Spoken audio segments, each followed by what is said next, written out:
जय श्री कृष्ण। आज इस चैनल के माध्यम से मैं आपको ऐसे भगवान के बारे में बताना चाहूँगा जिनके बारे में सुनकर आप अति प्रसन्न हो जाएंगे। तो मैं आज ऐसे भगवान की बात करने जा रहा हूँ जो प्रथम पूजनीय है, प्रथम वंदनीय है। आप कभी भी कोई भी पूजा अनुष्ठान करते हैं, सबसे पहले हमें उन्हीं भगवान का पूजन करना चाहिए या हम करते हैं। अब तो आप समझ ही गए होंगे कि मैं किन के बारे में बात करना चाह रहा हूँ। जी हाँ, मैं प्रथम पूजनीय श्री गणेश जी के बारे में आपके साथ चर्चा करने जा रहा हूँ।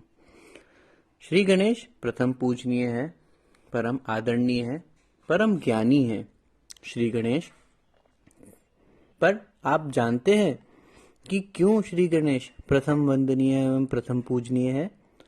तो आइए चलिए इसके बारे में मैं आपको एक कथा सुनाता हूँ।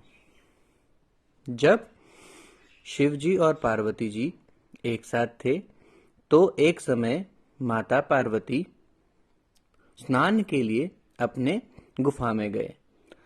पर जब वो जा रहे थे तो उन्होंने देखा कि द्वार पर कोई भी द्वारपाल नहीं है। तो उन्होंने अपने जो मिट्टी होते हैं या वहां पे जो भी कुछ अवेलेबल था उससे उन्होंने एक मूर्ति बनाई और उसके अंदर प्राण डाल दिए। वो एक बालक उत्पन्न उन्होंने किया।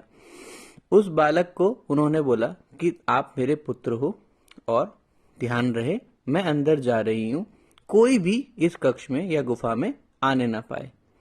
उन्होंने कहा ठीक है, जो आज्ञा माता।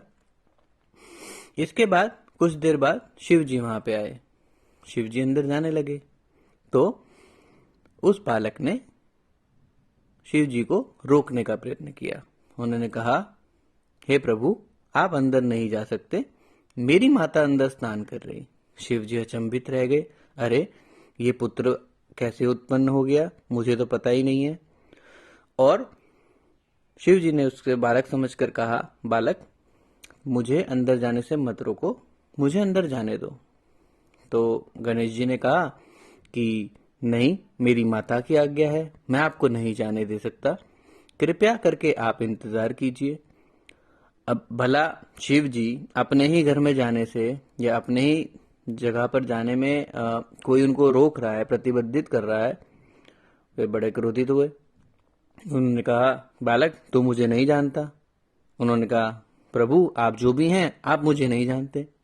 मैं अपनी माता का पुत्र हूँ और मैं उनकी सेवा के लिए यहाँ पे नियुक्त किया गया हूँ, कृपया करके आप चले जाइए। शिव जी अति क्रोधित हो गए। शिव जी ने कहा, तू मुझे नहीं जानता, तू मेरे गुस्से को भी नहीं जानता। अगर मुझे गुस्सा आ गया तो मैं देख तेरा क्या हश्र करूंगा। तो बालक तो पार्वती जी का था, तो शक्तियां तो उनके पास भी थी।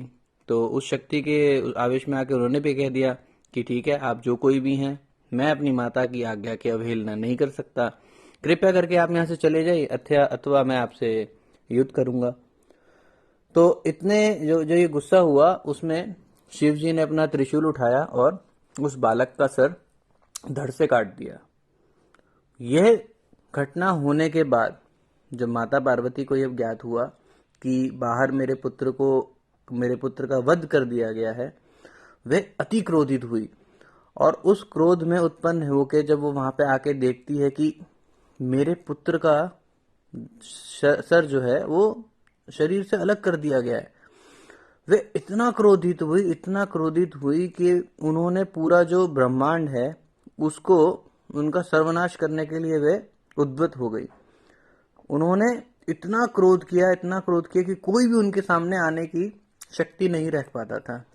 सभी देवता, मनुष्य, प्राणीजन सब भयभीत हो गए और सब माँ भगवती को मनाने के लिए प्रार्थना करने लगे कि हे माता, आप शांत हो जाइए, आप क्रोधित हो गई हैं, आप कृपया करके शांत हो जाइए। तब माता ने बोला, मेरा क्रोध शांत होगा ही नहीं। यदि मेरा क्रोध शांत करना है तो पहले मेरे इस पुत्र को जीवित करो, अन्यथा मैं इस सर्वस्व पृथ्वी को, ब्रह्मांड को मैं तबाह कर दूंगी, समाप्त कर दूंगी, खत्म कर दूंगी। अब विधि का विधान आप सभी जानते हैं, जिसने जन्म लिया है मृत्यु सुनिश्चित है और परंतु वे तो भगवान थे, माता पार्वती ने उनको प्रकट किया था। सभी देवताओं ने मना भी किया कि ये विधि के विधान में अंतर्गत नहीं आता है, पर माता तो माता थी, जगत की माता थी।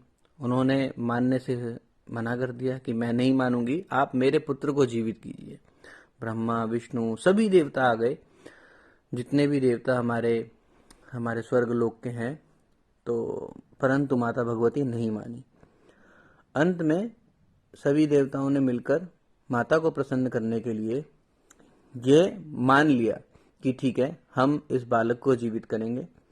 तो भगवान ने आज्ञा दी कि जाओ, जो भी रास्ते में आपको मिलता है, कोई भी हो, चाहे वो मनुष्य हो चाहे वो जानवर हो, उस उसके बच्चे का सर आप काट करके लेकर आओ, तो हम उसका सर यहाँ पे लगाएंगे, तभी ये बालक जीवित हो पाएगा। तो जब ये देवता जाने लगे तो उन्होंने देखा रास्ते में सबसे पहले उनको एक हथनी और एक उसका बच्चा जाते हुए दिखे। अब कंडीशन भी यही थी कि जो भी सबसे पहले बच्चा दिखेगा उसी का सर लेकर आना है। तो पर वो हथनी की नजर से चुराकर बचाकर ये सर लेकर आना था।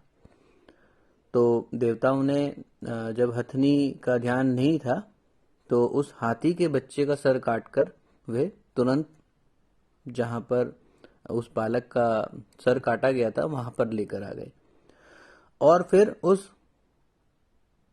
धड़ से उस सर को जोड़ा गया और बालक को जीवित किया गया। माता भगवती कुछ तो शांत हुई, परंतु ऐसा रूप देखकर वह मन में बहुत ही चिंतित हो गई, दुखित हो गई। उन्होंने बोला कि एक बात बताओ, ये मेरा पुत्र है और इसकी काया ऐसी जिसका हाथी का सर हो और धड़ मनुष्य का, ऐसे बच्चे को कौन पूजेगा, ऐसे बच्चे को कौन प्यार करेगा और इसका कौन सत्कार करेगा, मुझे बताओ। तब सब देवताओं ने मिलकर सबसे पहले जब गणेश जी को वापस जीवन दान मिला या वापस उनको पुनर्स्थापित किया, तो सभी देवताओं ने, जितने भी देवता थे वहां पे, सबने उनको अपना आशीर्वाद दिया। ब्रह्मा जी, विष्णु जी, सभी देवताओं, देवराज इंद्र, शिव जी, माता भगवती, सबका आशीर्वाद उनको मिला। उनके अंदर इतनी बुद्धि, बल, विद्या सब कुछ आ गया और यह आशीर्वाद दिया गया कि ठीक है, प्रथम पूजनीय हमेशा श्री गणेश ही होंगे। किसी भी जगह आप पूजा करोगे, आपको उसका फल नहीं मिलेगा यदि आप श्री गणेश की पूजा नहीं करते।